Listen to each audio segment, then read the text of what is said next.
When selling Office 365, it's important to really understand your customers and understand the challenges they face. This will help you be more effective when selling Office 365. The first challenge is probably the biggest challenge that people face when implementing Office 365. This is adoption. Office 365, as we know, is email and then a number of other elements. It is SharePoint, it is OneDrive, it is Yammer, it is Delve. The challenges that people face with Office 365 is adopting all of these other components that make up the Office 365 ecosystem. It is important when selling Office 365, however, to understand how these components work and what the strategy for your customer is in implementing and adopting these other components of Office 365. The second, and equally important, is securing data within Office 365. So data is probably one of the most equally important components. So much data is lost or stolen every year, and Office 365 does a fantastic job of securing its data on its own. But I'm not talking about data that's stolen or data that's just lost in that sense. I'm talking about the flow of data here. How do you want your data to be controlled in terms of who sees data, or controlling data in terms of where you want that data to go from one department to another, or externally from your company to another company? Office 365 provides the mechanisms to be able to do this as well. So again, when selling Office 365, it's important to really dig in, understand the requirements of your customer, and understand how they want their data to flow, and more importantly, how they want that data to be secured.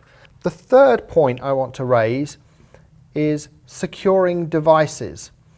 We spoke in a previous video about the tenet of anytime, anywhere, any device. Office 365 employs this, and it allows you to access Office 365 from anywhere on your smartphone, on your tablet, on your PC. It's important to be able to control that data, but also understand that if any of those devices get stolen, that you want the ability to be able to remote wipe.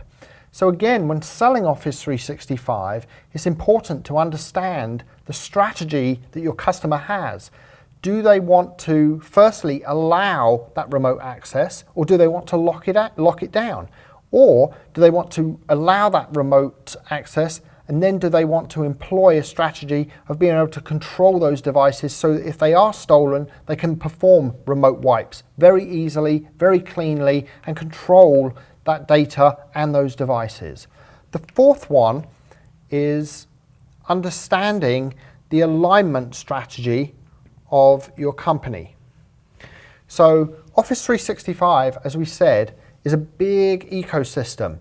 It has Teams, it has email, it has SharePoint, it has OneDrive. It has the ability to work in the office, on the go, remotely, at home. It's important to understand how this aligns with the corporate strategy. This is probably one of the biggest and misunderstood problems with Office 365. How do you align this big ecosystem to your corporate strategy?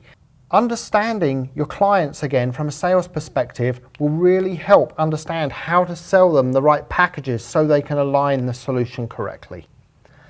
The fifth one is efficiency. So understanding how the client can get the most out of Office 365, again, starts with understanding what their core requirements are. If we don't understand what they want out of Office 365, they can't be efficient. An example of this would be if your client just wants to use email, don't sell them a bundle. If your client similarly has a requirement to keep data for a long time, then you're going to want to sell them a bundle that has unlimited email retention. So really getting in and understanding what their requirements are so they can be efficient, so they can get the most out of Office 365. Thank you.